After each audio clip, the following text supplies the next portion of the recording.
Welcome aboard, Captain. The life story of a legendary Tuskegee Airman who lived to soar again on his 100th birthday and tells us about it up next on Carib Nation.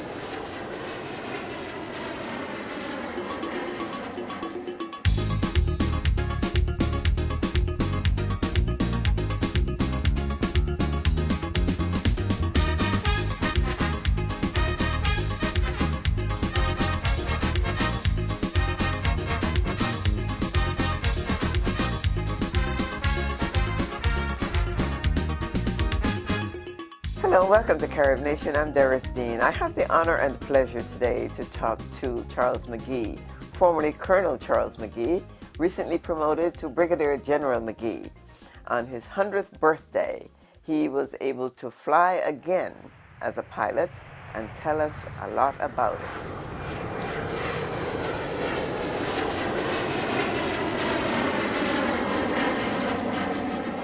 Which way are you heading? Well, Headed north. yeah, you're still flying here, doing your thing. York. As they say, your airplane. Your airplane, that's right. Oh my, beautiful.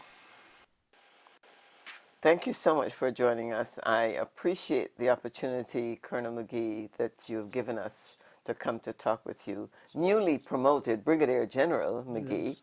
and congratulations on that. Thank you, and I appreciate that. And we spoke with you about 10 years ago, I remember, for the first time, around the time of the inauguration of Barack Obama. Yes. And I have wanted to follow you and keep up with you since then. Fortunately, we were able to do that. And I'm so glad that we are around to see you celebrate your 100th birthday, get your promotion. I mean, so much has happened in this year. And I want to congratulate you on all of that. Thank you so much. It has been quite a year for sure. Yes. Many blessings. What a celebration for your 100th birthday. Yes, wow. indeed. You've just been promoted. You've got an honorary promotion to Brigadier General. And I'll start there and go back All right. to getting to this point. Was this something that you would have aspired to at some point in your career? I think certainly it would have been, it's quite an honor indeed, and looking back, I would like to have served active duty in that capacity. My last assignment was commanding a wing and base, and I enjoyed working with people, and certainly that promotion would still carry on in that respect. I'm sure the assignments would be such that I would still be working with people, and I would have loved to have had it then, and certainly I'm honored to receive it now in an honorary capacity. From the looks of it, you probably still could. Well, fortunately, some things you don't forget. I was fortunate to have a couple of airplane rides on my 100th birthday. And yes. They let me actually take off and land and fly the airplane, and I was able to do it, so wow. I saw that, and I thought, wow, what an achievement. That must have been so exciting for you to be able to do that. It was a real thrill, my goodness. Yes. I'm still up there. I think I can still do it. Yeah. How did you process all that has happened to you? Number one, the fact that you got to 100 years old and are able to participate actively in so much around you and appreciate the legacy that you've left and all that you have done. You know, it's a hard question to answer, because sometimes I say, looking back, why me? How me? How did this happen? I didn't ask for any of it. No, the one thing I asked for when we had a period in service to say what you like to do, I wanted to get to the West Coast. I never made it during my service careers. How about that? And so I really don't have the answer, and it's led me to believe that life is a blessing and things happen in a way that turns out to be most fortunate. And some people are just chosen.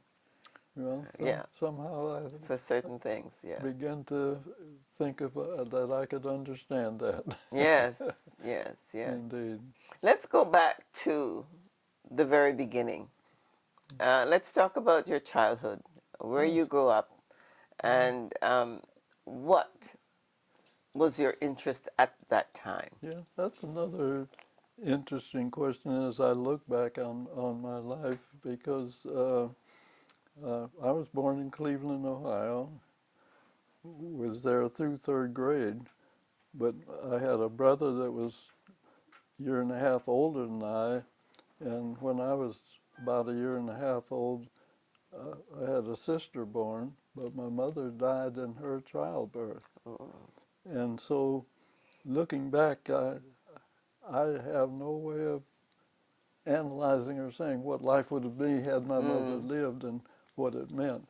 But my dad moved from Cleveland to Illinois when I was in third grade. Fortunately, looking back in the school system, it wasn't in Chicago. He found a family out west of Chicago on the Fox River that my brother and sister and I could stay with. That was excellent because there was only one black family in town. School wasn't segregated, and schooling was good. He moved later to Iowa, and I had 2.5 excellent high school years in Iowa. Back when he came back to Illinois, it was in Chicago, and that's why I can compare. Oh, see. I didn't do anything at DuSable High School for several weeks. They were that far behind where the Iowa school My was. goodness. But I graduated 10th in a class of some 400 students. Worked a year to get enough money to go to the University of Illinois. So when I look back, I'm a Buckeye Midwesterner. And as I say, who knows what life would have been had my mother lived. Yes, But and especially as you said, without having your mother, I think you did fantastically, because obviously your father was a great source of strength and guidance. indeed, well, my father was AME minister and social worker. So those were the things that had him move the location from place to Ohio place. to Illinois, Iowa, and then back to Illinois. And certainly some of the lessons, I think, along the way, I can remember visiting grandmother, and we'd play church out and back, but the only thing I remembered when I was the preacher was say, let's sing one more song and get out of here.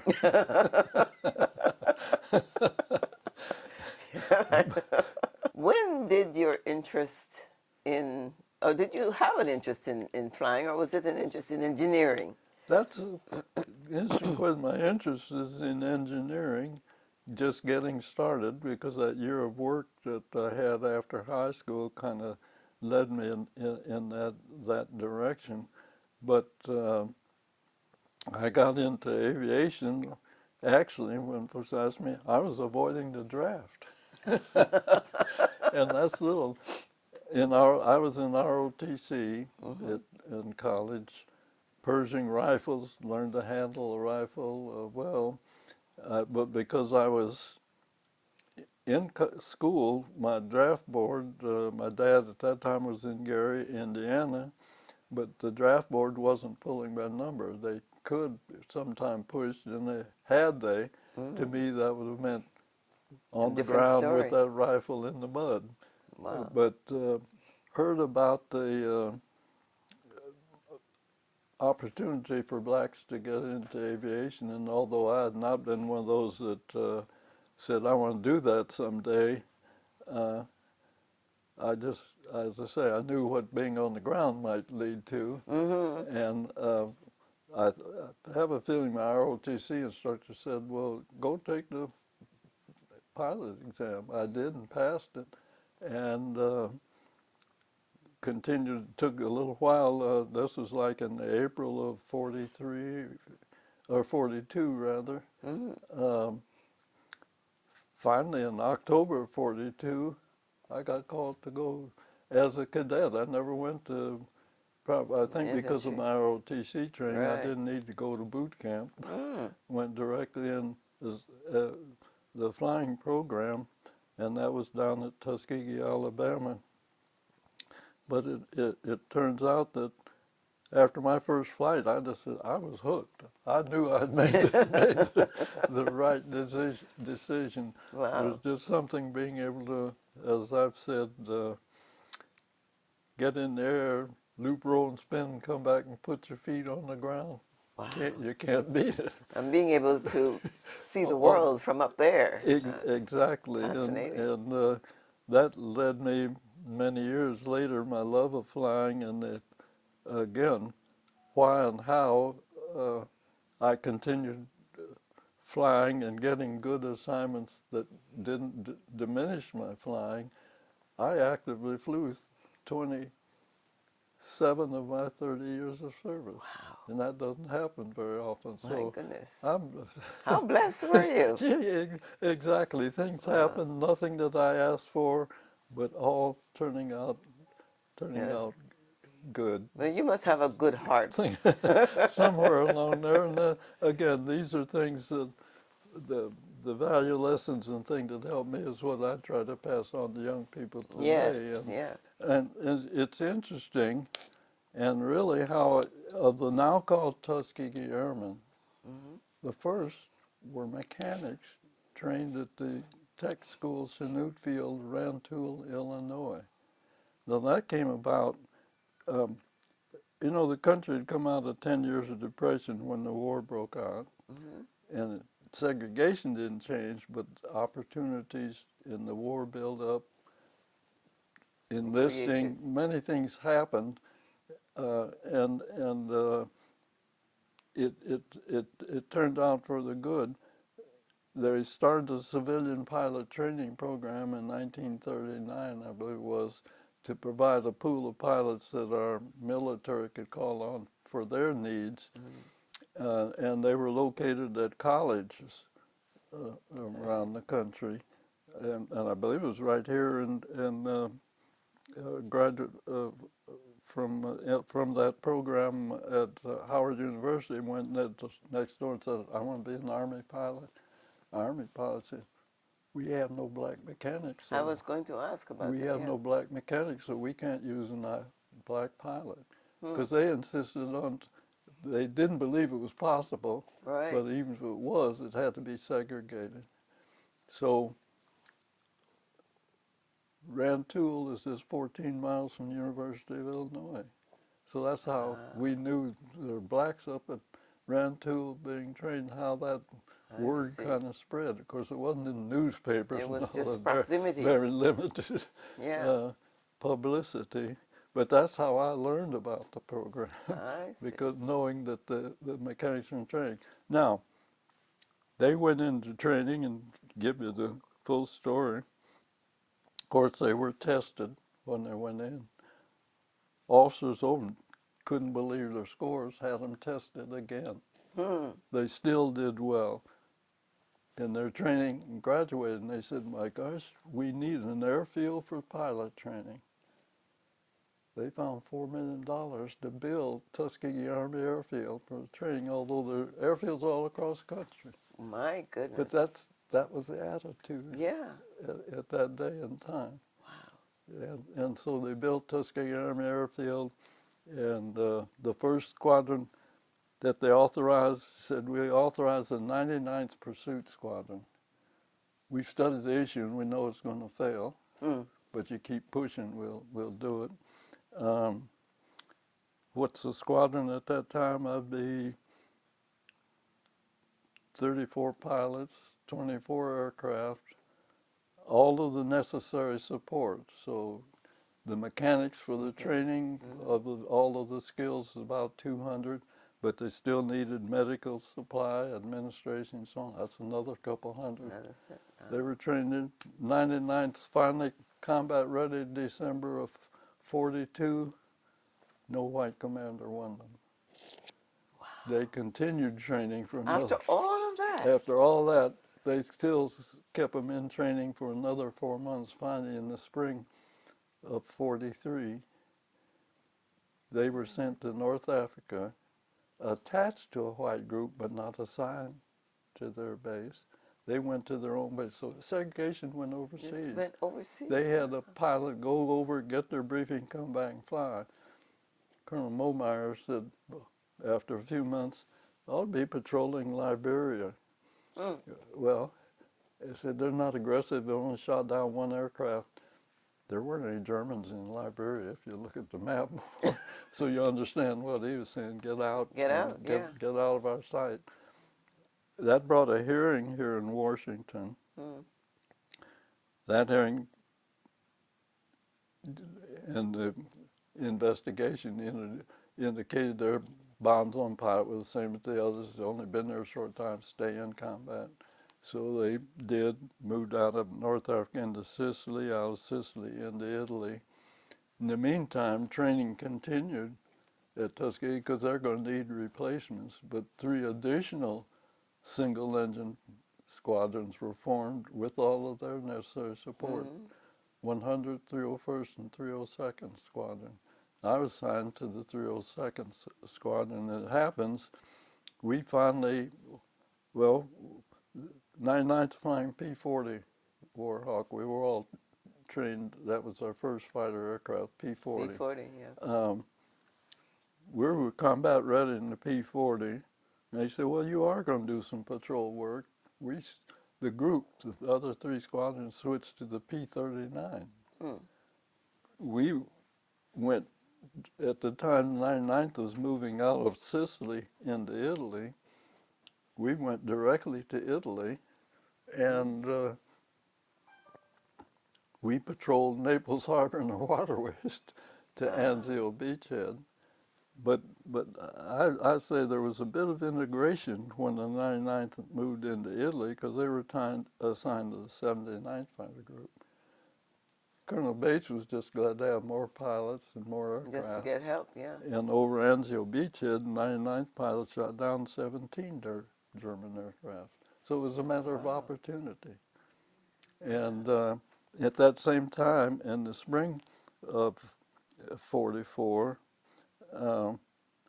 they thought we had enough guns on our bombers to protect them from the German Air Force, and that wasn't the case. And of course, the loss of a B-17 or B-24, that's 10 American lives. So 4 groups were picked from 12th Tactical Air Force doing the work like Anzio Beachhead and our patrol work. 332nd Fighter Group was one of those 4 picked to move to the Adriatic side of Italy and begin escorting bombers. We gave the P-39 to the Russian, picked up P-47 fighters. We only had P-47 about 3 months. In early July 44, we got P-51 Mustang, and qualified with the Rolls-Royce Merlin engine. Oh, wow. Was perfect for the job that we had. And when the group got the P-51, by that time the Germans were pretty well pushed out of up the peninsula of Italy and out of Italy. They stopped attaching the 99th White groups and assigned them to the 332nd. So we had 4 squadrons on to the end of the war. And on most missions, we would put up each squadron 16 aircraft. Wow. But that was during SAS, long-range Valesti oil fields, and German manufacturing plants and so on. And in fact, the group, although I had come home, I was over and came home in November, late November of 44. You see, again, as I say, segregation went overseas. Normally, they would take a pilot out of combat after 50 missions. That didn't apply to us. Because you had to keep going. There was Till no white person the would work with you. replacement came over, I had 136 missions when I came home in late November of 44. But the group also, in 45, before the war ended, flew one of the longest missions and most important missions to the Germans in defense of Berlin. but just before the war ended, and the group was one. That's when they first had the fighter jet introduced into combat, and the group shot down a couple of them along with one of the other fighter groups, and that was the first combat of the jet aircraft during the war. So, what kind of response did you have from the Europeans in terms of having these group of black people in this arena, so to speak? Yeah, our problem strictly was only with Americans. Just the American. Yes, not. In fact, in my experience in travels practically around the world following the war, during the war, and then after, and the other experience, because I was overseas during the Cold War period as well, and then later Vietnam. For many years,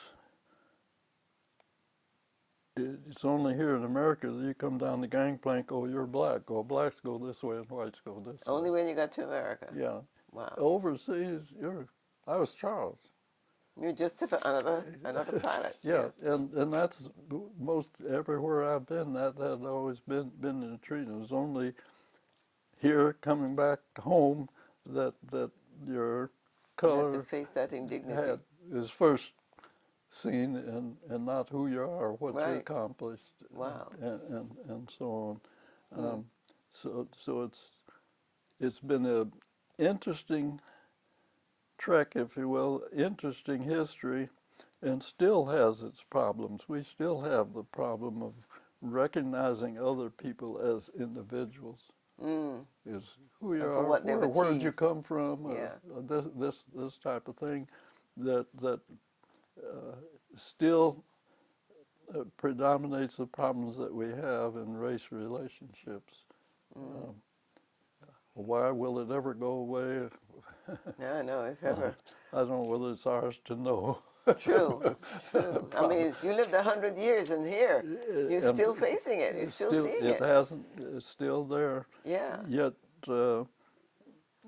we can't give up mentoring the young folks on the direction that they ought to go and the things they ought to do. And still, our country, the freedoms that we've had and opportunities, there's probably been no other exactly like it. So it's important that we mentor our young folks and because they are the future. Of course. And they will have other opportunities in the wider world that they will have to deal with. So the experience is good to pass on. Even to the point that I talk to youngsters now, particularly middle school, and I say, y'all know we're planning on going to Mars. Yeah. I said, guess who's going to make the trip? Because I think when they get it fully planned, the planners are going to be too old. Yes. It's going to be one of you that make that trip. That's right. Are you prepared? Yeah, that's right. So we have great opportunities, great challenges, and it's those things that kind of keep me going now, keep me out of the rocking chair It does keep you going. And I think, would you say then that a lot of what keeps you as mentally sharp and as agile as you are is that curiosity and that interest in passing on what you've learned and your experience? And I indeed believe that, because the value lessons that sustained us, although they were passed on maybe limitedly, are still so important for the young folks of today who are our country's future. And so it's good to be able to be part of that. And again, as I say, one of life's blessings that been able to, and as I said earlier, I can't tell you why me, who picked me, who did, how this all happened in a way to end up with a career that has values that you want to pass on and lessons. Life's amazing. It is, absolutely. Would you then, in talking to young people What would be a description of the Tuskegee experience? Oh, How would you encapsulate that's that? a very interesting question. I hadn't quite looked at it in that broad aspect. Uh, the importance of the experience is one that to me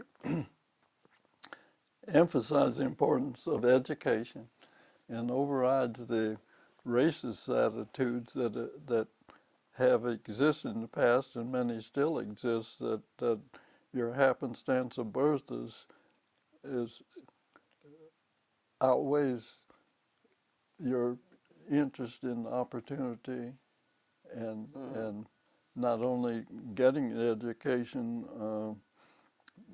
but even to the work that you may do, your choices.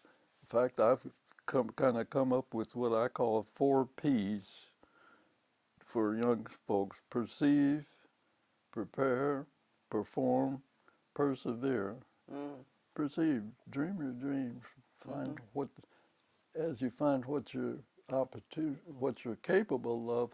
Hopefully, put your finger on something you like to do. You don't want to go to work every day, but hating what you do job. because you didn't prepare. Perceive, yeah. Get a good education. I tell them, learn to read, write, and speak well, and develop those talents that you had, and perform.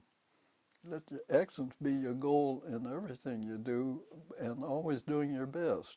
Every time you do less than your best, you're letting yourself down, your family, your community, and our country. And finally, persevere. We could have bowed our heads, gone on, said they call me names, don't like me, not served our country, not developed our own talents. What would that accomplish? Exactly. Don't let adverse circumstances be your excuse for not achieving. Not persevering and fighting, Exactly. keeping on. Yeah, great lessons. That's what I try to pass on, and when I have the opportunity, give those 4 Ps to the young folks. But it's good for the older folks too, in their guidance and mentoring. Of course, yes, yes. Yeah, you can teach 2 generations. Of the young folks along. So that's, and I didn't know it when I got into the service, but later, and many folks still don't know, that the attitudes that existed when our country declared war came from a 1925 Army War College study that the subject was use of Negro manpower in case the country gets in another war. Really? Paragraph 3 of that 4-page report has to do with facts bearing on the problem. For them, facts. The Negro is physically qualified. The Negro is mentally inferior. The Negro is morally inferior to the white man. The Negro, everything was negative. Except the physical. Except the physical. So, doing anything technical like maintaining and flying an aircraft, impossible. Yeah. We've studied the issue. They sent this report to Washington and it said advice for manpower in case the country got into war. They overlooked Bessie Coleman and what she accomplished. They overlooked the blacks that went to France, highly decorated, received some of their highest awards for their performance. So it was an attitude, and I've never gone into the research to prove it, but my thought is, at that time, the majority of senior officials in our military were Southerners. And that's why that was the mentality, yes. A 4-page report like that. So what is that? Hey, we can cook food, dig ditches, build roads, all that, but do anything technical? No. My goodness. That became a part of policy for our country. So what we accomplished once given the opportunity dispelled Yes, all all of those that. biases, generalizations, in some cases racist ideas. Of course. That because of happenstance of birth, we couldn't serve our country My goodness. Wow. in a way.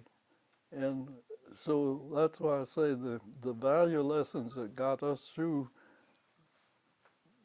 that change of that policy. That changed it, of course. Brought Yes. about, yeah, because now, what is interesting, Army never changed the policy. 1945, the war ended.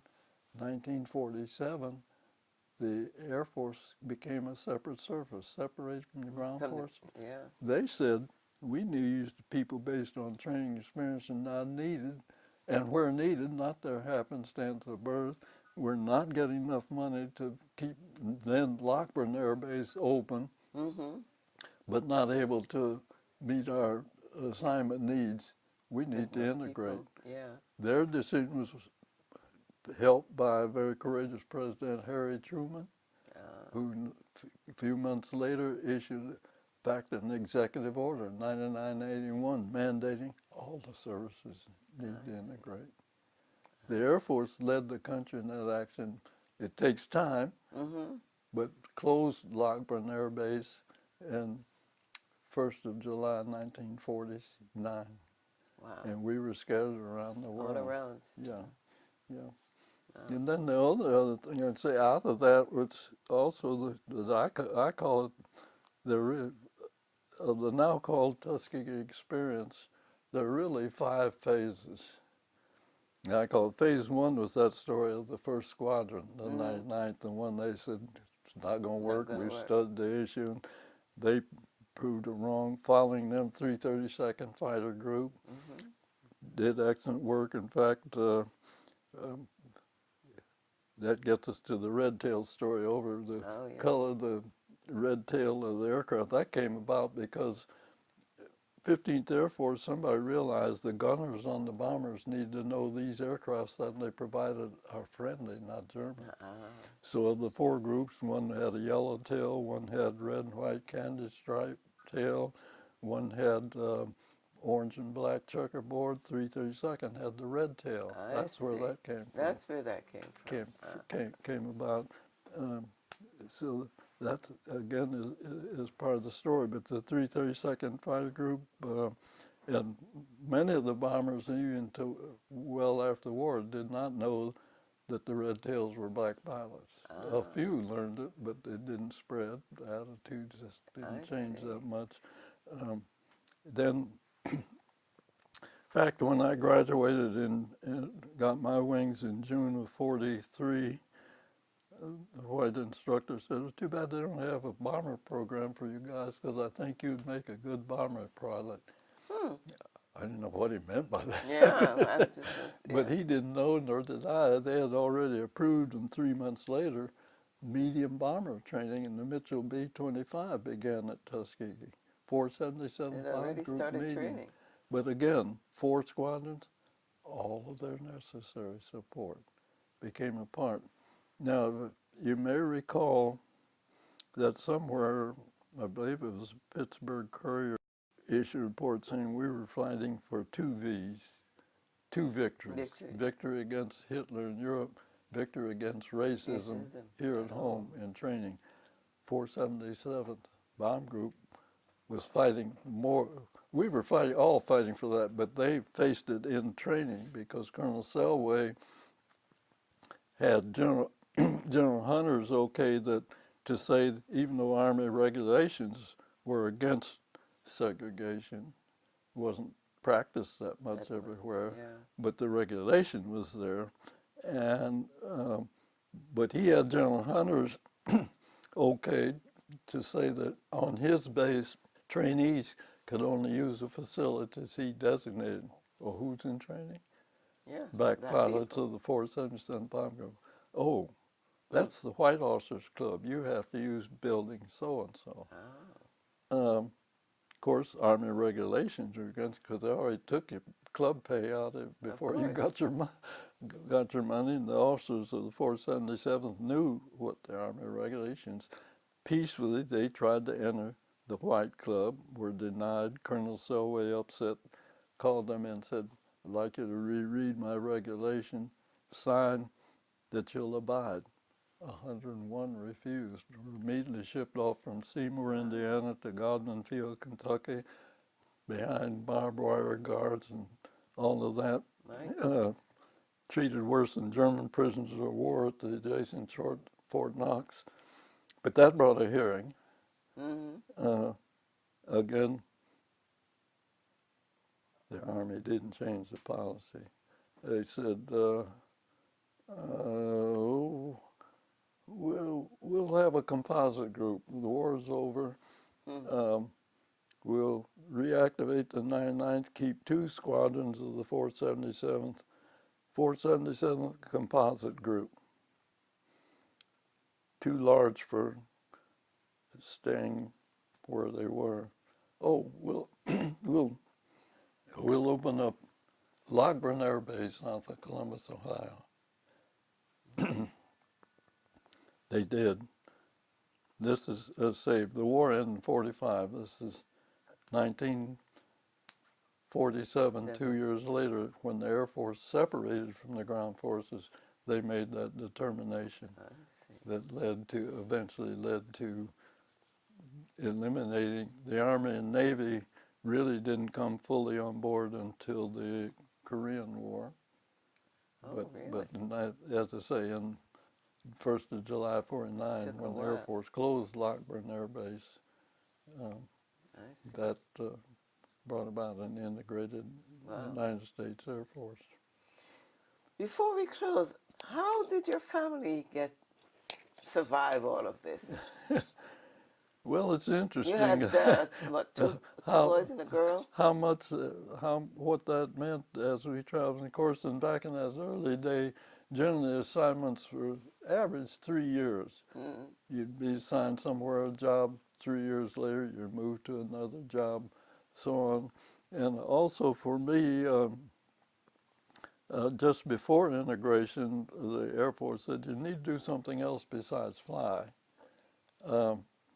So there were school options. Some went to law, some went to weather, different schools. I went to the aircraft maintenance school. So material and maintenance support along with flying were the sources of all of the assignments that I got following, whether it was Korea, Vietnam.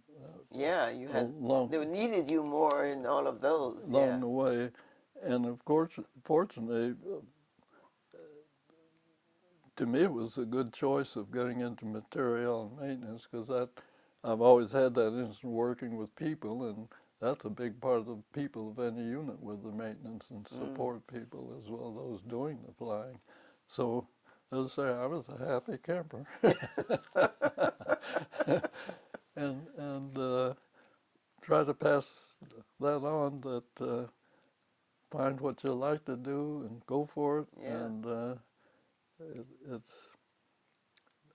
it's been a good track. Yes. And how many children did you have?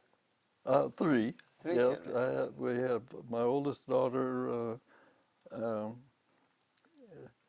has raised a family of 4. It's part of those that I mentioned. Mentoring, my son has also had, in fact, he's been married 4 times, really, and had children from each of his marriages. And my youngest daughter, Yvonne, is super busy. In fact, she's with our Youth in Aviation program here. They're just starting a new class. I think they've got 12 in it or something like that. She's never married, but stays almost too busy to have time for that. To be married, because besides that, she's very active with her church activity and with the East Coast chapter's other work, and so and her interest and work has always been in. Well, she worked for Channel 7 for quite a few years when she first came to the Washington area, and she works for TV1, but that's been her skills. But on the side, well, you can't see it because we got covered up with some things there. She loves scuba diving and was a scuba diving instructor. Oh, I see. Oh. So is any of them going to flying? Charlene, the oldest, has not. My son got into the service but left the service after 7.5 years. Perfect timing, decision for grand career in commercial aviation. He's a retired airline captain with over 30,000 hours. Wow. And Boeing has rehired he and another captain, and right now he's in Florida teaching, but also Japan, bringing their pilots on board the Dreamliner 787 and the 777 Nice. aircraft. Wonderful. And I've had a ride in the Dreamliner with him because he was delivering aircraft from the factory to locations before he retired, and I had a chance to go fly with him. I was the only passenger on the plane. Oh, wow. Nice. But there's nothing in the air like it. Technology, again, to be able to push our youngsters to see where technology is taking us is so important. Unfortunately, that's been part of the experience. So the only one that hasn't flown is Charlene, the oldest, but she's also the only one in education has got a doctorate. Yeah. and has raised 4 children. And so, yeah. So you have how many grandchildren? 10 grandchildren, 14 great-grandchildren, and 1 great-great-granddaughter. Well, congratulations. Yes, indeed. That's fantastic. I'm happy with that. Yes, of course. You must have a wonderful family reunion at Christmas time. Oh, my God. Well, that's recently part of, you can see tables full of cards and so on, but with my recent 100th birthday, recent Christmas, yes, and recent and your promotion, yeah. It'll be a while before I catch up and find out and get my feet back on the ground, planted on the ground.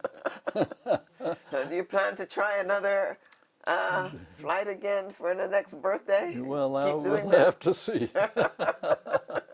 Oh my goodness!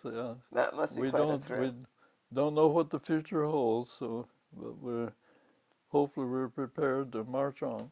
Well, keep on marching on. You're doing a great job. Thank you so much. I appreciate it's been really my honor to talk to you. I appreciate it so much. Thank you, indeed, and all the best in this, not only a new year, but new generation. Yes. 2020. New decade, a whole new world. Decade is something, yes. Yes. Thank you. Well, I hope you got a pretty good picture of the life of Brigadier General Charles McGee and his experience as a Tuskegee Airman, and some of the principles that he stands for and continues to pass on to young people. Until next time, thanks for watching us on Carib Nation. I'm Doris Dean. Remember, our motto is one people, one culture, one Caribbean, one nation.